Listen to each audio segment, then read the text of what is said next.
the majority during Joe Biden's administration.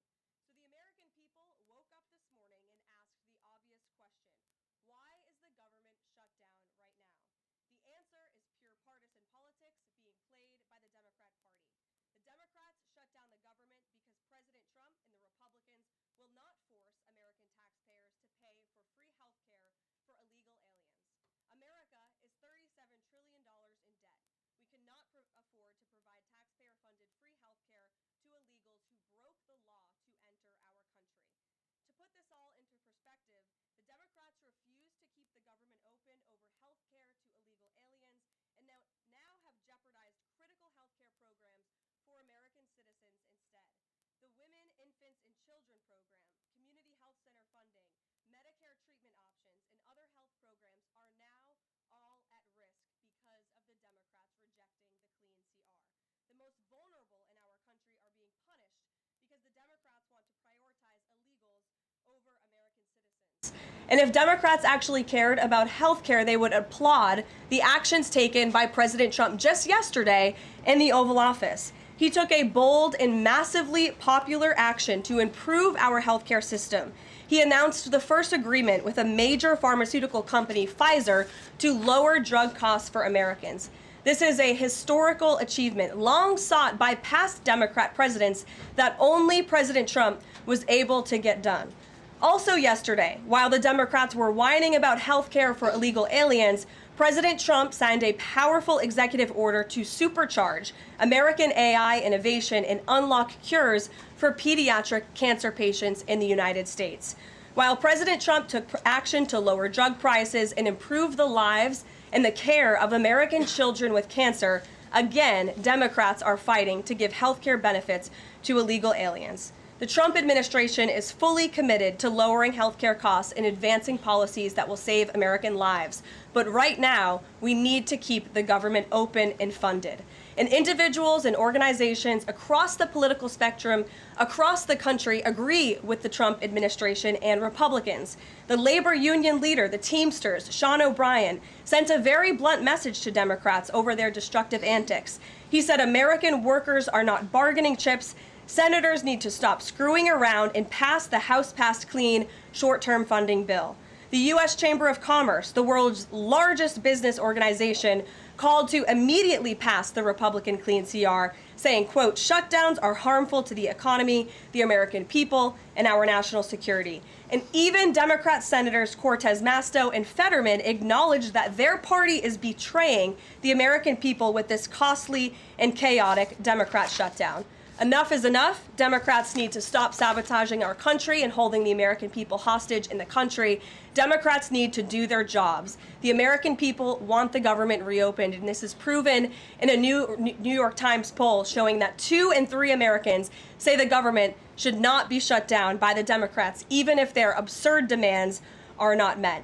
The president and Republicans are working very hard to reopen the federal government. The vice president here has been crucial in this effort. We encourage all Americans across the country, call your Democrat senators and encourage them to reopen the government. That's what President Trump and the vice president want to do. And with that, I will turn it over to our great vice president, J.D. Vance. Great. Well, thank you, Karoline, and good afternoon to everybody, and good afternoon to everybody who's watching at home. It's a tough act to follow, but let me just say a few things, and then I'll take a few questions. Number one, Democrats say that they care a lot about lowering health care costs, and yet, when the president took historic action to work with the drug companies to lower prescription drug prices, the Democrats did nothing to help us. In fact, we would have loved to have the Democrats helping us, but they didn't. They talk about doing something. They don't actually do the hard work of making it happen. What they have done instead is to shut down the government because we won't give billions of dollars to health care funding for illegal aliens. That is what has actually happened. To the American people who are watching, the reason your government is shut down at this very minute is because, despite the fact that the overwhelming majority of congressional Republicans and even a few moderate Democrats supported opening the government, the Chuck Schumer AOC wing of the Democratic Party shut down the government because they said to us, we will open the government, but only if you give billions of dollars of funding for health care for illegal aliens. That's a ridiculous proposition. Let me say two other quick things, and then again, I'll take some questions. Number one, we all understand that Democrats and Republicans have policy disagreements. The Democrats want to do things. Look, when Chuck Schumer and Hakeem Jeffries were in here a couple of days ago, they made some suggestions that the president was more than happy to say, yes, let's sit down and talk about how we can solve the healthcare crisis that we inherited from the Biden administration. But it's one thing to say that we should solve the healthcare crisis for Americans. It's another thing to say that we're going to shut down the government unless we give the Democrats every single thing that they want, which, as Karoline says, includes giving billions of dollars of taxpayer funding for health care for illegal migrants. That's ridiculous. You don't have policy disagreements that serve as the basis for a government shutdown. Let's have the conversation about how to fix American health care, about how to make health care more accessible. As the president showed, he's more than willing to act on behalf of the American people for this very reason. What you don't do is say, unless you do exactly what we want to do as congressional Democrats, we're taking a hostage. And the hostage, it turns out, is critical, essential services that the American people need. Karoline talked about some of it. Let me talk about some more. Our troops are not getting paid starting today because of the Chuck Schumer wing of the Democratic Party.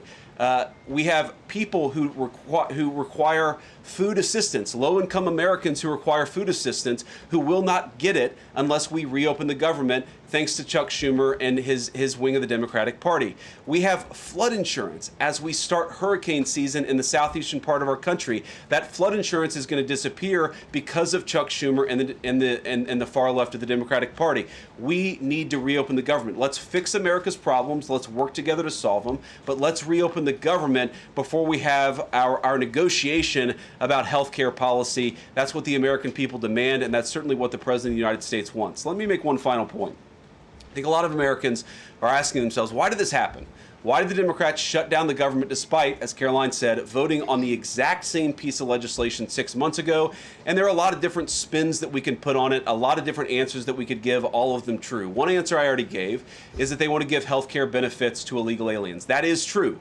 They gave us legislative text that would have undone us cutting off health care benefits for illegal aliens. That's one of the things that they asked for. But the reality here, and let's be honest about the politics, is that Chuck Schumer is terrified she's going to get a primary challenge from Alexandria Ocasio-Cortez. The reason why the American people's government is shut down is because Chuck Schumer is listening to the far left radicals in his own party because he's terrified of a primary challenge. So I'd invite Chuck Schumer to join the moderate Democrats and 52 Senate Republicans, do the right thing, open up the people's government, and then let's fix healthcare policy for the American people. Questions? Mr. Vice President. That's a lot. Matt Boyle. Okay. Mr. Vice President, there's two key Democrat lies I would like to get your take on and see if you can address. The first is that you're seeing a number of top Democrat leaders, from Kamala Harris to Chuck Schumer to Hakeem Jeffries, claim that it is a Republican shutdown caused by Trump. The second is that they're out there now claiming that they don't want to give health care to illegal aliens. Can you address both of those lies from the Democrat Party? Yeah, so on the point that it's a Republican shutdown, look, it's obviously a Democratic shutdown. Just look at the vote totals in the House, look at the vote totals in the Senate, and look at the President of the United States' own action and conduct throughout this crisis. Nearly every single House Republican voted to open the government, Matt. Nearly every single Senate Republican voted to open the government last night, and even to their credit, a few moderate Democrats voted to open the government. That's not a Republican shutdown when nearly every single Senate Democrat votes to shut it down and every Republican voted to open it up. It's just obviously not true. Now, you can disagree about a number of things, but you can't disagree about the obvious fact that Republicans voted to open the government. The president stands ready to sign that opening of the government. We just need a few more Democrats to join us in that effort to open the government. Your final question about illegal alien benefits. Look, the text is very clear, and I even saw, I think it was George Stephanopoulos in an interview with Mike Johnson, did a fact check that was totally rooted in baseless claims. It was basically Democrat propaganda.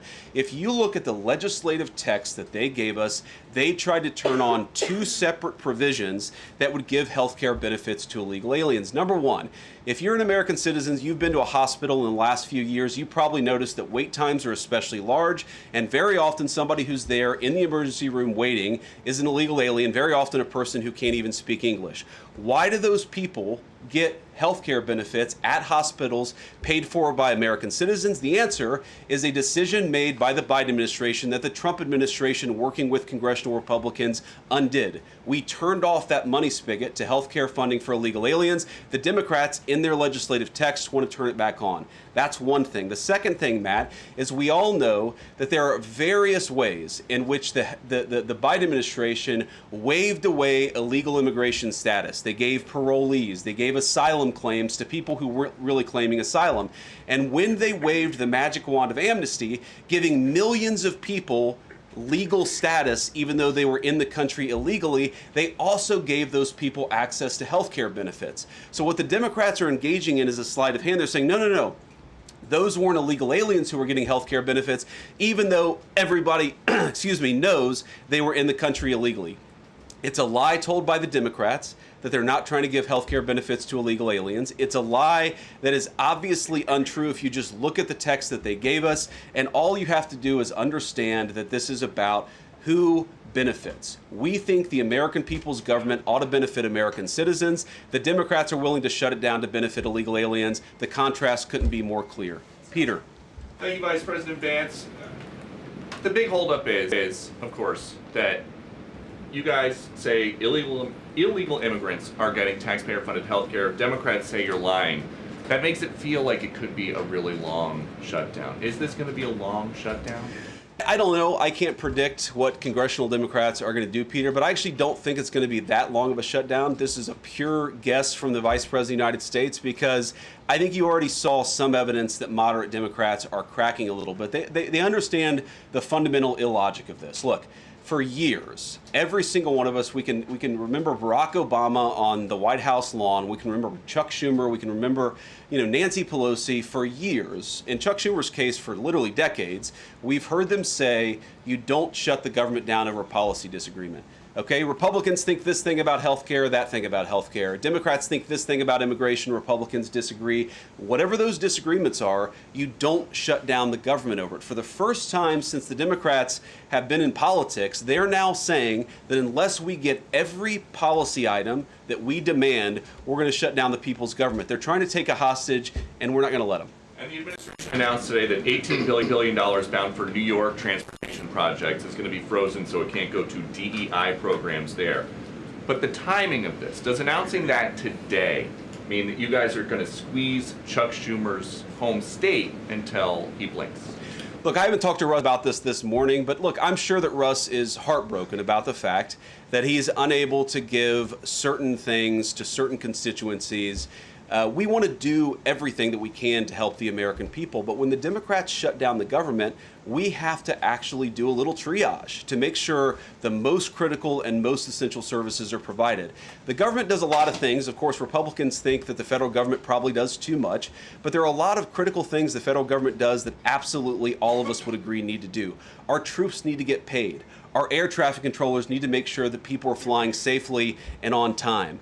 We need low-income people to be able to access the food services that are provided by the federal government. There are critical things that need to be saved. We're going to do everything that we can over the coming weeks, if the shutdown lasts that long, to ensure that people get the essential services that they need, despite the fact that Chuck Schumer has shut down the federal government. It's not going to be perfect because we are in a government shutdown. We are going to have to lay some people off if the shutdown continues. We don't like that. We don't necessarily want to do it, but we're going to do what we have to keep the American people's essential services continuing to run. Thank you. Yeah. Thank you, Mr. Vice President, and thank you for being here. Yesterday, President Trump said, as a result of the shutdown, we'll be laying off a lot of people that are going to be very affected, and the Democrats, they are going to be Democrats.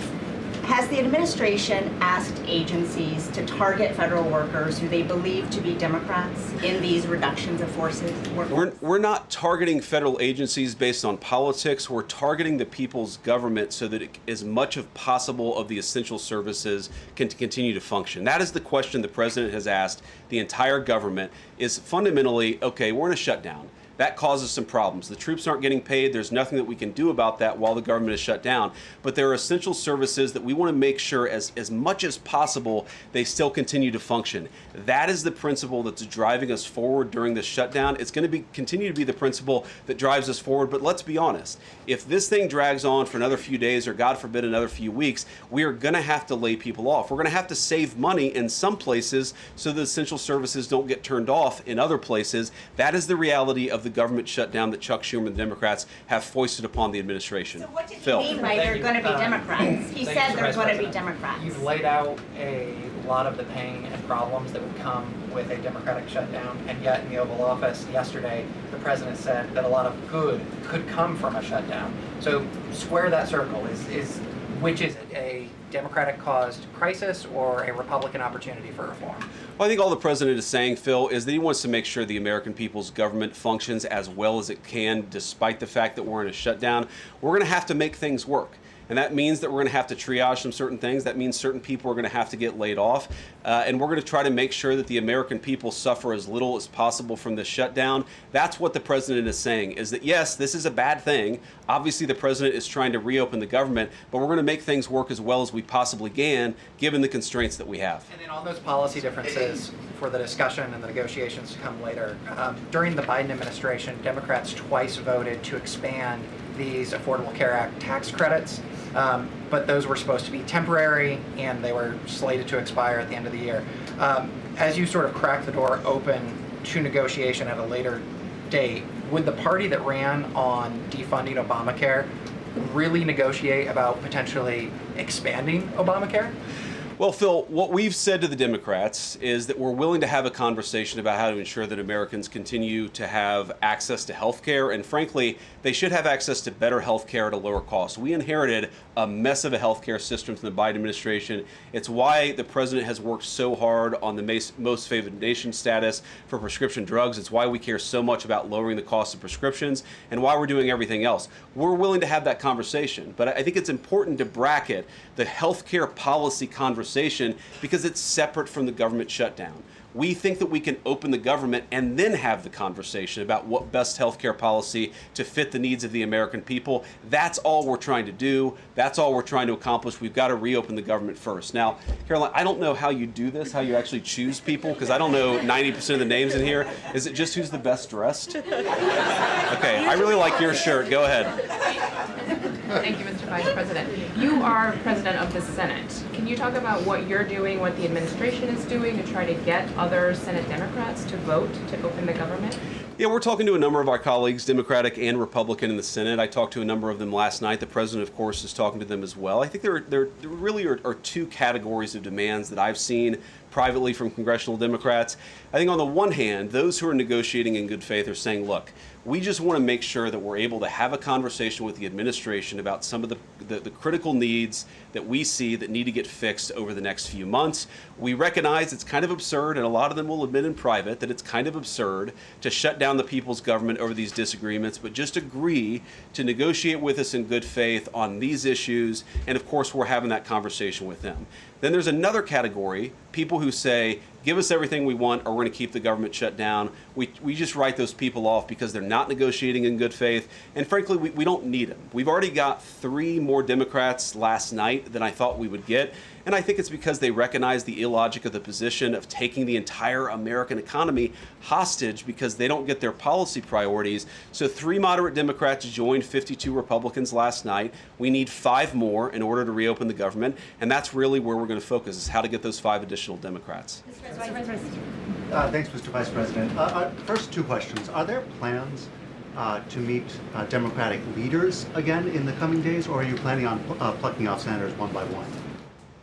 So that's the whole question? No, I got a second question. Okay, go ahead and ask the second question. So the president's been posting some images of Leader Jeffries and Senator Schumer I saw. recently. You've said that you're interested in good faith negotiations with these leaders, but what message does that send? Is it helpful to post pictures of Leader Jeffries in a sombrero if you're trying to have good faith talks with him? Oh, I think it's funny. The president's joking, and we're having a good time. You can negotiate in good faith while also poking a little bit of fun at some of the absurdities of the Democrats' positions, and even, poking some fun at the absurdity of the Democrats themselves. I mean, I'll tell Hakeem Jeffries right now, I make this solemn promise to you that if you help us reopen the government, the sombrero memes will stop. And I've talked to the President of the United States about that. Now, to your first question, are we negotiating one-on-one? Are we negotiating in groups? Look, I will go to the U.S. Capitol right now and meet with Chuck Schumer or any Senate Democrat if it helps us reopen the government. Most of the conversations, in my experience at least, have been one-off. We're also, of course, relying on some of our Senate Republican colleagues who have good relationships across the aisle. We're going to do whatever we have to do is the answer. And I think it's tough to predict what shape this negotiation is going to take over the next few months. But I feel good about the fact that Democrats already realize privately the fundamental irrationality of their position. I hope that they're going to publicly acknowledge it and reopen the government. The guy in the back, yeah. Thank you, Mr. Vice President. You responded to a post on X of Chuck Schumer on the House floor back in 1996, railing against illegal immigrants receiving taxpayer-funded benefits. You said Chuck Schumer once recognized that it was disastrous to give illegal aliens rewards for breaking the law. Now he wants to shut down the government unless we reward illegal aliens for breaking the law. Why has Chuck Schumer changed his stance? You know, that's a good question. Actually, it's a very tough question. Asking me to get in the head of Chuck Schumer is not a place I particularly want to be, but my basic read on it is that the entire Democratic Party, the political leadership, not every Democrat nationwide, but the political leadership of their party has got it into their heads that the only way to be compassionate is to be compassionate to illegal aliens rather than American citizens. If you go back to what Bill Clinton was saying, even Barack Obama in some cases, what he was saying about illegal immigration 10, 15, 20 years ago, you would put them on the MAGA right based purely on their rhetoric around illegal immigration. So I don't know why they've gone so far to the left. I think it's bad for the country. I think it's bad for them politically. But our principle, all I can do is speak for the president that I serve and the country, the administration that I serve right now. We believe that the American people's government exists for the American people. That means the people who have the legal right to be here, and that's why we're fighting to reopen the government. And unfortunately, the Democrats are fighting to shut it down for the benefit of illegal aliens. And I'll take a couple more, and then I'll let Karoline. I'll go back to my day job so Karoline can go back to hers. All right. Yes. Thank you, Mr. Vice President. Just going back to the sombrero. You said that the president is joking, but Hakeem Jeffries says that these memes were racist. What's your response to that? And just if I may briefly go off topic, Secretary Hegseth yesterday made an edict about no more beardos in the military. Just wondered what. Sorry, what did he say? No more beardos. Beards. Oh, sorry, it's my accent. Just wondered your response to that. I didn't see that particular comment. I thought Pete gave a hell of a speech, and a speech that really is just oriented around returning the American military to the very high standards that it has had for virtually its entire history until Joe Biden came along and decided to lower standards. I think it was bad for our military, and it was bad for our troops. When I was a young United States Marine, I did not have a beard. I am now the vice president, so I get to do what I want to do. But I think Pete's trying to re-implement high standards, and that's a very good thing. On the sombrero thing, I mean, Hakeem Jeffries said it was racist, and I know that he said that, and I honestly don't even know what that means. Like, is he a Mexican American that is offended by having a sombrero meme? I mean, I saw one of the major TV stations put the meme up and then say, this is AI generated.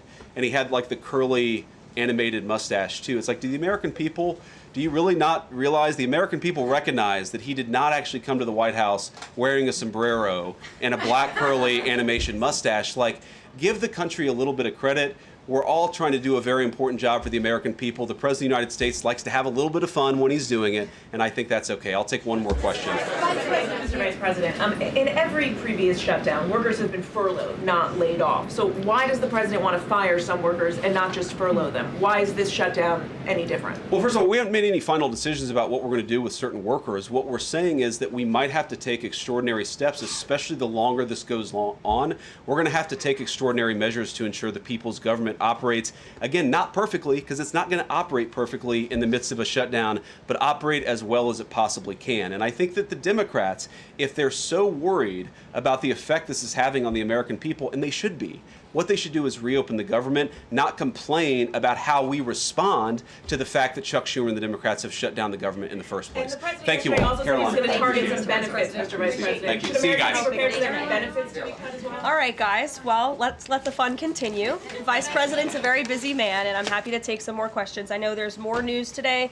Aside from the shutdown, we can focus on the shutdown if you want, but let's go ahead. Kate, why don't you start? The president talked about doing things that he said were irreversible during the shutdown. You know, cutting vast numbers of people, he said, and cutting programs. Can you specify what exactly he was referring to? What's on the table and what's been cut? Look, I think the Vice President just referred to this in some of the answers that he gave regarding the layoffs. There are unfortunate consequences to a government shutdown, and the federal government is not receiving any cash at the moment, and so the Office of Management and Budget has been tasked with looking over the receipts and looking over the budget of the entire federal bureaucracy, and as the Vice President said, determining what needs to continue to go out the door and what can we continue to keep running, and what unfortunately is going to have to come to an end. So those decisions are being made, and unfortunately layoffs are very likely, as the Vice President just said, going to be a part of that. And has the White House had any direct response from Hamas from the peace proposal that was laid out? You know, the president said he would give 3 or 4 days, but is there a hard deadline now, or what are the next steps here? I will reiterate what the President of the United States said, 3 or 4 days, and I can tell you that there are some very sensitive discussions that are taking place, but I certainly don't want to get ahead of any announcement at this podium. I'm going to let Special Envoy Witkoff and the President of the United States handle that. Thank you, Caroline. 2 questions. First of all, following up on that, the president said yesterday, I believe, within 3 or 4 days, he wanted to hear an answer from Hamas. Is he still sticking by that timeline? Yes, as I just confirmed. And second question is a comment that's gotten a lot of global attention. Senator Dick Durbin, he was set to receive a Lifetime Achievement Award from the Catholic Church. He's since declined accepting it because there has been some controversy. Pope Leo commented on this, and he said that someone who says I'm against abortion, but I'm in agreement with the inhumane treatment of immigrants in the United States, I don't know if that's pro-life. You've been very open about your Catholic faith. How do you respond to that?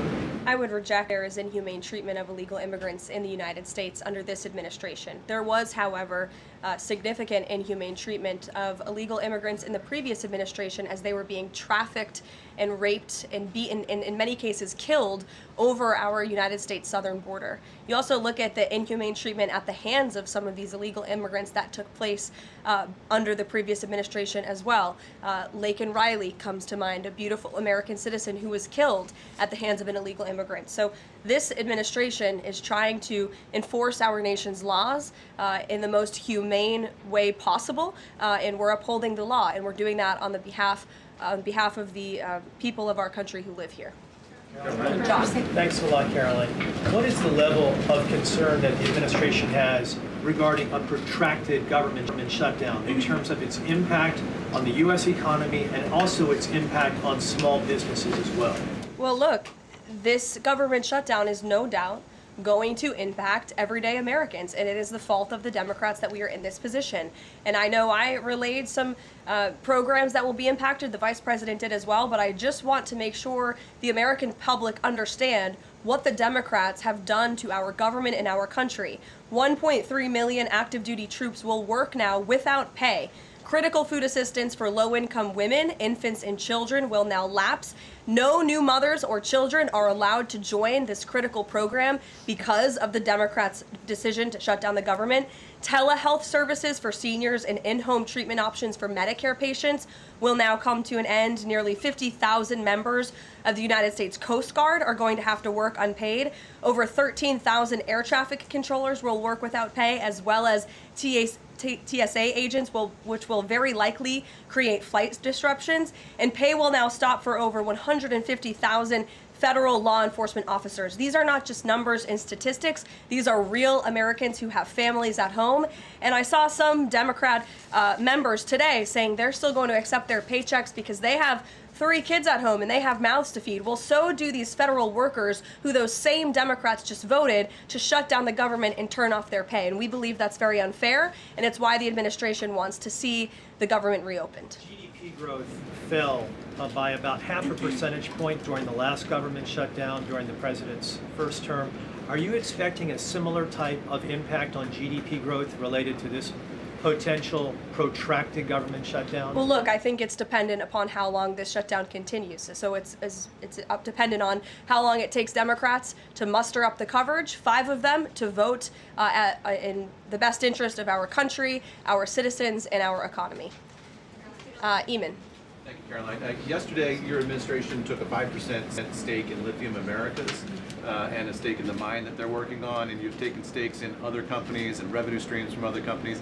Can you articulate the broader principle here? When does the administration see it as appropriate to demand equity stakes or revenue streams from American companies? And what other companies are you going to be demanding those from? Well, look, this is a creative solution by the President of the United States to tackle our nation's crippling debt crisis. As I said earlier, we are $37 trillion, trillion with a T, in debt. And not only is the president effectively utilizing tariffs to bring in massive amounts of revenue, and there's billions of dollars coming in every month. I know you know that, even because you cover it on CNBC quite well.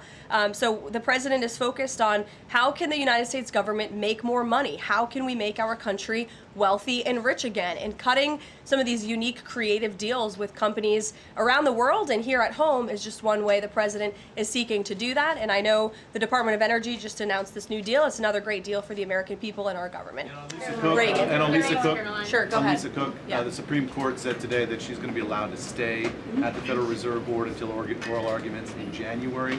Does the president have any personal reaction to that? This has been something he's been very intent on. Look, we have respect for the Supreme Court, but they're going to hear the actual case and make a determination on the legal argument in January. And we look forward to that because we maintain that she was fired well within the president's legal authority to do so. She was removed from the board, and we look forward to that case being fully played out at the Supreme Court. Reagan. Caroline, I have one for you on EJ and Tony and one on the shutdown. Sure. CNN reported that Collins and Murkowski declined to meet with EJ and Tony, raising concerns that his nomination was in trouble. I'm wondering what message Collins and Murkowski are sending to the White House by not meeting with one of the president's nominees. Well, look, EJ Antony remains a great ally of the president and our team. It became clear, unfortunately, that he was not going to have the votes, and so we will be announcing a replacement nominee very soon. And on the shutdown, I'm just wondering how soon you could see cuts to the federal workplace, and if there's a specific agency that will experience the most cuts or be focused. Unfortunately, because the Democrats shut down the government, the president has directed his cabinet, and the Office of Management and Budget is working with agencies across the board to identify where cuts can be made, and we believe that layoffs are imminent. They are, unfortunately, a consequence of this government shutdown. Ed. So you talk about the layoffs being imminent. Is there a percentage then of reduction that the White House is looking for of workforce? I don't have a specific percentage for you. What about China, if I could? So China has not made one soybean purchase this year for the United States. I talked to a farmer yesterday who has about 1,000 acres in Iowa and says this is just killing her. Now, the president has been talking to President Xi. Could China not buying agriculture affect a possible meeting with the president? Would he not meet with Xi because China has refused to buy soybeans from the U.S.? Look, I don't want to speak for the president and make a determination on that from this podium, but what I can tell you is that supporting America's farmers and doing what's best for them is at the top of the president's priority list, and it's at the top of the list for this administration right now. There have been several very high-level meetings on this very topic. We want to help our farmers, and we're exploring the best ways to do that, and I would anticipate there will be more to come on that very soon. Send a message to the Chinese president. Look, I just shared that message. The president wants what's best for America's farmers. Sean. Hi, Caroline. Hi. 2 things to ask you about. Sure. First thing, I want to ask about this video that the president posted the other day. It was an AI deepfake of himself talking about something called med beds. What was he trying to communicate to the public there, and why did he delete it? The president saw the video and posted it, and then took it down. And he has the right to do that. It's his social media. He's incredibly transparent, as you all know. You hear from him directly on social media. He likes to share memes. He likes to share videos.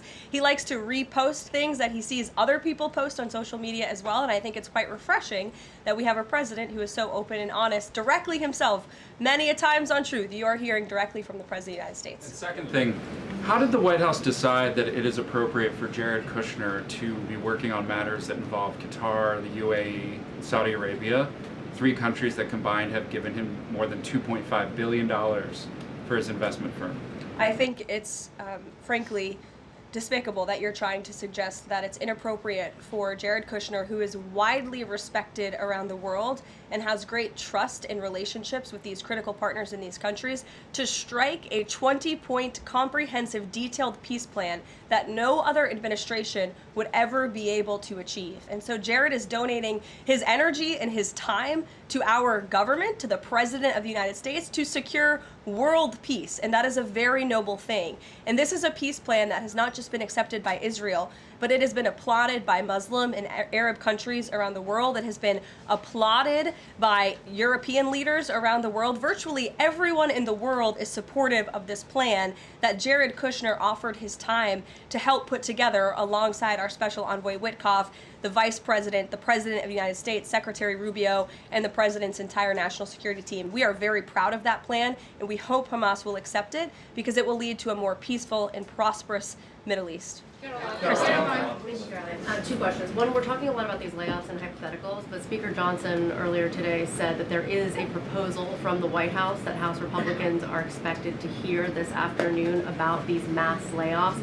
Can you tell us what is in that proposal? What agencies, what programs, what jobs? What he's referring to is a proposal that our Office of Management and Budget Director, Russ Vought, is going to be proposing to the House Republican Conference. He's going to kind of walk them through what this unfortunately is going to look like so they can discuss it with their constituents back home in their respective districts. So I don't want to get ahead of the Office of Management and Budget, but I'm sure you'll be hearing more about that very soon. Look, we have to put a plan in place. It would be irresponsible of us not to take a look at each and every agency and get an understanding of what we're going to have to do moving forward to do the best we can in the midst of this government shutdown. Thanks, Caroline. Just on that point, though, Russ Vought told House members, according to our notice reporting, that RIFs would happen in 2 days. Already, we know that some have been sitting out from the U.S. Patent Office. So I wonder, one, this administration continues to say that they don't want to lay people off, but obviously there is a plan to lay people off. So what is your message to those people who are getting laid off? And then if the government reopens, will those RIFs reverse? Are they not permanent if the government reopens, specifically if it reopens pretty quickly? Well, sometimes you have to do things you don't want to do, and it's because the Democrats have put us into this position. If the Democrats did not vote to shut down the government, we would not be standing up here talking about layoffs today. We'd be talking about all the other news stories going on in the world and our country. We'd be talking about all of the great things that this administration is doing to uplift Americans across the country. But unfortunately, the Vice President of the United States and I have to come out here today to talk about a government shutdown that the Democrats put us in this position. And the second question, Thanks, Caroline. I'm just trying to clarify the timing of these potential layoffs to federal workers. You said imminent. The Vice President seemed to say in a couple of days. It looks like Russ Vought maybe said in 2 days. When would these layoffs begin? 2 days, imminent, very soon. You will expect more announcements right now. Is it just not unclear, or are you waiting? No, it's not unclear. All of those things are very synonymous with one another. These RIFs are unfortunately going to happen very soon. And it'll definitely Caroline, we've been talking about the Affordable Care Act, enhanced premium tax credits, and sort of the politics of it all, right? But this is a very real, tangible impact that American people will feel. The Kaiser Family Foundation says that with the ACA enhanced premium tax credits, without them, premiums will go up 114% on average. 19 million of the 24 million people who rely on the coverage are in states that President Trump won. Is he concerned what will happen to those families if this tax credit expires? And aside from the shutdown, is there a plan to keep those premiums down? Look, as the Vice President just said, we are more than happy to have this conversation. The President and the Vice President and this team are more than happy to have that conversation with Republicans and Democrats on Capitol Hill. But it cannot happen right now. Right now, we need to reopen the United States federal government because people are going without pay. You have thousands of federal workers who have to show up to work and not get paid, and that's an unfortunate situation the Democrats have put us in. Then we can discuss this very important issue of healthcare that the President absolutely wants to fix. As I mentioned yesterday, he But those premiums do not expire until the end of the year. It's October 1st right now, and so we have a few months to have that conversation. And it's irresponsible of the Democrat Party to try to convince the American people that that conversation has to happen right now. No, what needs to happen right now is the reopening of the United States federal government, and then this administration will be happy to work with Democrats in good faith to come to a policy determination. But one red line the government has already made clear, this administration has already made clear, this administration is never going to support taxpayer-funded benefits going to illegal aliens. And we think it's despicable that that was one of the first proposals that Democrats put in their funding proposal, in their CR. The Republican CR was a clean CR that would keep the government open. Democrats have voted for it 13 times in the past. The Democrats put this poison pill in there, this partisan pill. Why? Because they are beholden to the far left radicals in their party. And you already see 3 moderate Democrats having the courage to say, no, we need to keep the government open, and then we can have these conversations about health care. Mary. Karoline, I just want to circle back to something the Vice President said about Ocasio-Cortez. I'm actually surprised it didn't come up sooner. So if Schumer is catering to the demands of Ocasio-Cortez, can you share whether the White House views this as cracks in Schumer's leadership, and would the Vice President be open to meeting with someone like her if she is assuming this role in the Democratic Party? The Vice President speak on that himself. I think that certainly Senator Schumer was not expecting 3 moderates to break with him last night. In fact, last night you heard Senator Schumer say he can't guarantee that he will be able to hold his caucus together. And so again, we encourage Democrats to have the courage to do the right thing, do what you have done 13 times previously, and vote for this clean continuing resolution to keep the government funded. As for what the Trump administration and President Trump is going to do, we'll continue to be very public that we want the government to be open, and as the Vice President said, we'll continue to work in good faith with anyone on Capitol Hill who wants to do right by the American people. Thank you all so much. We'll see you later. Thank you.